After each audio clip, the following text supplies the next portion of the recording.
थांब. जर तुझं मन खरंच चांगलं असेल तर हा संदेश फक्त तुझ्यासाठी आहे. तू कुणाचं वाईट केलं नाहीस तरी तुला त्रास होतो, त्याचं कारण तू ऐक. एक गुपित आज मी तुला सांगणार आहे. देव तुझी रक्षा आधीपासूनच करत आहे. तुला वाटतं तू एकटा आहेस. होय, हे चुकीचं आहे. देव तुझ्यासोबत कायम आहे. आता तुझं नशीब बदलणार आहे. तुला असं वाटतं नशीब तुझ्या विरोधात आहे. खरं कारण आज ऐकून घे. नशीब बदलत नाही असं वाटतंय तर ही एक गोष्ट तू बदलून बघ. तुझं नशीब खराब नाही. तू जी चूक करत आहेस ती चूकच आज देव तुला सांगणार आहे. होय बाळा, म्हणूनच हा संदेश तू स्किप न करता पूर्ण ऐक. बाळा, कदाचित देव तुला खूप मोठा आशीर्वाद देत आहे. बघ बाळा, तुला असं वाटतं की तुझं कोणीच नाही, पण देव कधीच चांगल्या माणसांना एकटं सोडत नाही. फक्त वेळ लागतो. तुझ्यावर अन्याय झाला आहे, पण शांत राहा. देव सर्व काही पाहत आहे. आज तुला जे त्रास देत आहेत उद्या तेच तुझ्या समोर झुकणार आहेत. होय माझ्या लेकरा, तू एक विचार बदल, तुझं आयुष्य कायमचं बदलणार आहे. तुला असं वाटतं की तू वाईट आहेस म्हणून लोक तुला सोडून जातात, पण नाही बाळा, तुझं मन खूप स्वच्छ आहे. तुला कोणाचंही वाईट लागू शकत नाही. हा व्हिडिओ बघितल्यानंतर तू कधीच एकटा तुला वाटणार नाही बाळा. लक्षात ठेव, देव तुझी परीक्षा घेत आहे, तुला शिक्षा देत नाही. माझ्या लेकरा, तुला जर माझ्यावर विश्वास असेल तर श्री स्वामी समर्थ असे तू टाईप कर. व्हिडिओला लाईक करून चॅनलला सबस्क्राईब कर. बाळा, कधी असा विचार केला आहेस का की तू कुणाचं वाईट करत नाही तरीही तुझ्यावरच संकटे काय येतात? पण थांब, एक गोष्ट लक्षात ठेव. तुझं मन स्वच्छ आहे. तुझं रक्षण स्वतः देव करत आहे. जरी तो तुला दिसत नसला तरी आजचा हा संदेश तुझं आयुष्य बदलून टाकणार आहे. होय बाळा, तुझं मन एक मंदिर आहे.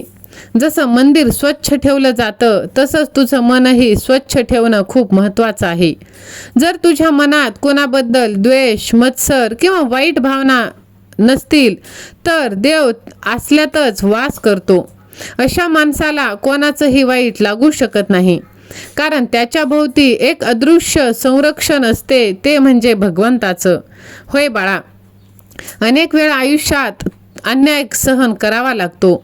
लोक चुकीचं समजतात, नको ते आरोप करतात. पण जर तुझं मन खरं आणि प्रामाणिक असेल तर घाबरायची गरज नाही, कारण भगवंत सर्व काही पाहत आहे. योग्य वेळी तोच न्याय देत असतो. कधी कधी उशीर होतो, पण अंधार कायम राहत नाही बाळा. फक्त स्वतःवरती आणि देवावरती विश्वास ठेव. हा विश्वास असेल तर होय असे तू टाईप कर. माझ्या लेकरा, काही लोक खूप चांगले असतात पण त्यांना सतत त्रास होतो. ते विचार करतात की मी कोणाचं वाईट करत नाही तरी माझ्याबरोबरच असं का? तर त्याचं एकच उत्तर आहे बाळा, देव तुमची परीक्षा घेतोय, कारण तो तुम्हाला काहीतरी मोठं देण्यासाठी तयार करत आहे. तुमचं मन जितकं शुद्ध तितकी तुमची शक्ती जास्त असणार आहे. म्हणून तुम्ही सदैव सकारात्मक राहा, पॉझिटिव्ह राहा. कारण जेव्हा तुम्ही शांत राहता, कोणाला त्रास देत नाही, तेव्हा काही लोक तुमचा गैरफायदा घेतात. पण लक्षात ठेवा, तुमचं शांत राहणं ही तुमची कमजोरी नाही, तर ती तुमची ताकद आहे. देव अशा लोकांना कधीच एकटं सोडत नाही. योग्य वेळी तो तुमच्यासाठी नक्कीच कोणाच्या ना कोणाच्या रूपात उभा राहतो. म्हणून बाळा, तू एक गोष्ट कायम लक्षात ठेव की देवाची रक्षा कशी असते हे आपल्याला लगेच समजत नाही.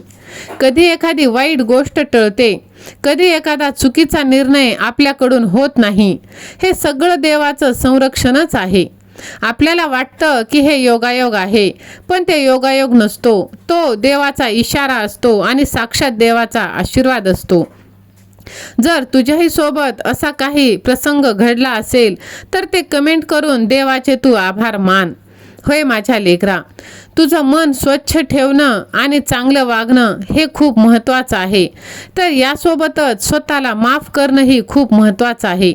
अनेक वेळा तू स्वतःला दोष देत राहतो, पण बाळा, तू स्वतःला माफ कर. मी तुझ्यासोबत कायम आहे. जेव्हा तू स्वतःशी प्रामाणिक राहतोस तेव्हा मी तुझ्या प्रत्येक पावलावर साथ देत असतो. होय बाळा, कधी कधी आयुष्य खूप कठीण वाटतं. सगळीकडे अडचणीच अडचणी दिसतात. पण त्यावेळेला हार मानू नकोस. कारण जेव्हा सगळं संपल्यासारखं वाटतं तेव्हाच देव काहीतरी नवीन सुरू करत असतो. तुझं मन जर स्वच्छ असेल तर शेवटी विजय तुझाच होणार आहे बाळा. त्यासाठी लोक काय बोलतात याकडे जास्त लक्ष देऊ नकोस. कारण लोकांचं काम आहे बोलणं, पण देव तुझं मन पाहत आहे. जर तुझं मन चांगलं असेल तर लोक काहीही बोलले तरी तुझं काहीही बिघडणार नाही. उलट एक दिवस असा येईल तुला नावे ठेवणारेच लोक तुझं कौतुक करतील आणि तुला एकटं सोडून गेलेले लोक नंतर आयुष्यभर पश्चाताप करतील. होय बाळा, त्यासाठी तुला स्वतःवरती आणि देवावरती विश्वास ठेवणं खूप महत्त्वाचं आहे. बाळा, देव तुझ्यात आहे. तुझं मन जितकं सकारात्मक तितकं तुझं आयुष्य सुंदर. नकारात्मक विचार तुझी ऊर्जा कमी करते आणि सकारात्मक विचार तुला पुढे नेतात. बाळा, कधीही कोणाचं वाईट करू नकोस. कारण जे आपण देतो तेच आपल्याकडे परत येतं. जर तुम्ही चांगुलपणा दिला तर चांगुलपणाच तुम्हाला अनेक पटीने त्याचं फळ तुम्हाला मिळेल. आणि जर तुम्ही कोणाचं वाईट केलं तर त्याचं फळही तुम्हाला त्याचप्रमाणे भोगावं लागेल. देवाची रक्षा म्हणजे फक्त संकटातून वाचवणं नाही, तर चुकीच्या मार्गावर जाण्यापासून रोखणंही आहे.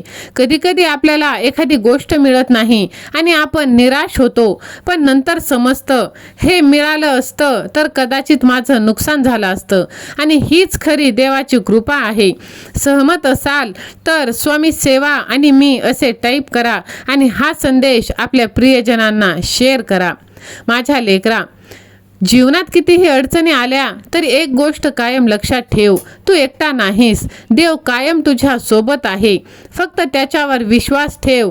तुझं मन स्वच्छ ठेव. बाकी सगळं तो सांभाळणार आहे.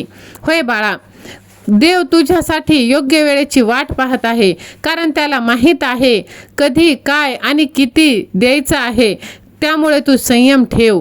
बाळा, मी तुला शेवटी एकच सांगेल, जर तुझं मन चांगलं असेल ना तर घाबरण्याची गरज नाही. कारण देव तुझी रक्षा करत आहे. आज, उद्या आणि कायमच तो तुझ्या पाठीशी असणार आहे. फक्त तू स्वतःवरती विश्वास ठेव आणि तुझं मन चांगलं ठेव. तुझं काहीही वाईट होऊ शकणार नाही, कारण साक्षात देव तुझ्या पाठीशी आहे. होय माझ्या लेकरा, आता तुझ्यावर अन्याय होणार नाही.